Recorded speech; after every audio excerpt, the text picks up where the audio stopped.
So tell me some now about your preaching and some of your preaching mentors, a person who really helped evolve you into the preacher that you are today. Well, there were, of course, mostly men who were coming along at the same, who were preaching. My pastor insisted that whenever there was a certain preacher, or let's say good preaching, that we who are students of preaching need to be there. Right. So we found ourselves in the car on a Thursday night going to Philadelphia because the preacher's in town. So we did that. You need to go to Hampton every year. We didn't have no money. We're young. We're raising children and we're paying tuition, and we're pastoring a church that only pays you $25, as your salary. We didn't have no money. But we would get in the car 4 and 6 at a time, and we would go to Hampton, and we had enough money to get one hotel room. And we spent that week immersed, and it was a wonderful time at Hampton because every day we talked church. We talked preaching. We listened and we just took it all in. Right. And then at night go to Daryl's and eat hot fudge sundaes when we were young enough to eat hot fudge sundaes at midnight, right? And talk preaching and talk church.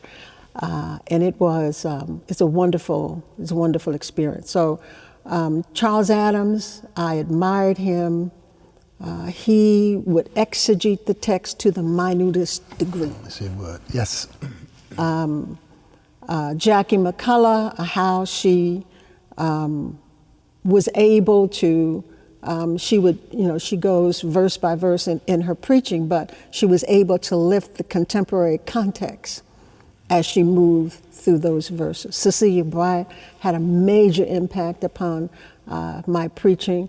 The spiritual process in that John Bryant, of course, in my preaching, he's a trapdoor preacher. It starts out like this is a nice little story, and then all of a sudden, bam, the bottom falls out and he got you, right? Yeah, and you just caught right up in it.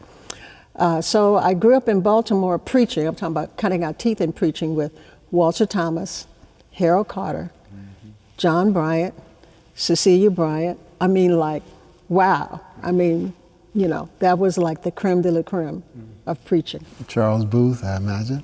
Charles Booth, oh yes, oh absolutely. Charles Booth would come to Walter Thomas's church every year right at Thanksgiving, and of course we're supposed to be right there, listening and gleaning and taking all this stuff in, so it was wonderful.